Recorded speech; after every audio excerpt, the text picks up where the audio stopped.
Былтыр Қазақстан банктері шамамен 3 триллион теңгеге жуық пайда тапты. Бұл кейінгі жылдардағы ең жоғары көрсеткіштердің бірі. Бірақ осы уақытта несие арзандаған жоқ. Керісінше көп адам үшін бұрынғыдан да қымбат болып қалды.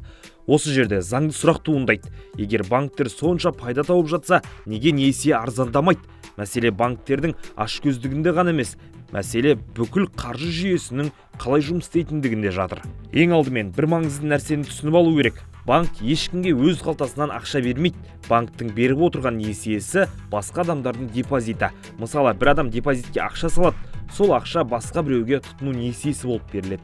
Бір компанияның шотындағы ақша басқа кәсіпкерлердің бизнес несиесіне айналады. Яғни банк экономикадағы ақшаны қайта бөледі. Бірақ бұл тегін ақша емес, оның да өз бағасы бар.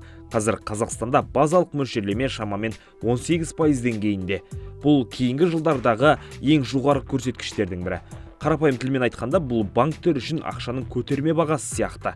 Егер ақшаның көтерме бағасы жоғары болса, банктерде несиені арзан бере алмайды. Бұл жерде инфляция шешуші рөл атқарады. Инфляция өскен кезде адамдар өз ақшасының құнсызданбауын ойлайды. Сондықтан депозитке жоғары пайыз талап етеді. Банк депозитке жоғары пайыз төлесе, несиені де жоғары пайызбен беруге мәжбүр болады. Осылайша қарапайым тізбек қалыптасады.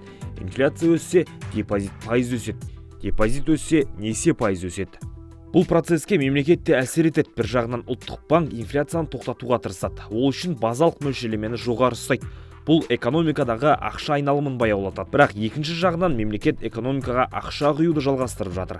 Ай сайын зейнетақы төленеді, жалақы төленеді, жәрдемақы беріледі, түрлі бағдарламалар қаржыландырылады. Бұл ақша адамдардың қолына түседі де қайтадан экономикаға жұмсалады. Салдарынан сұраныс өседі, ал сұраныс өскен жерде баға да өседі.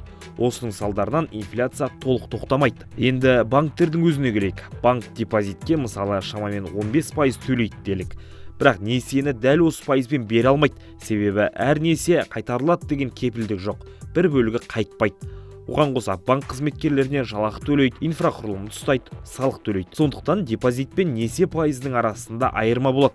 Қазақстанда бұл айырма шамамен 5-10% арасында.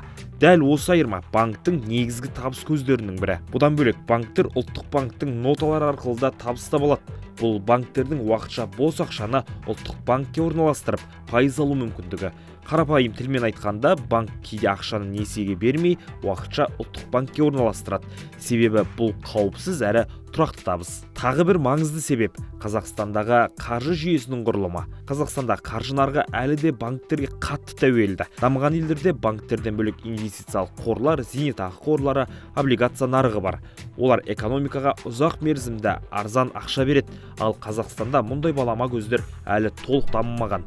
Соның салдарынан банктер негізгі қаржы көзі болып отыр. Оған қоса нарықта санаулы ғана ірі банктер үстемдік етеді. Бұл жағдай экономистер тілінде олигополия деп аталады.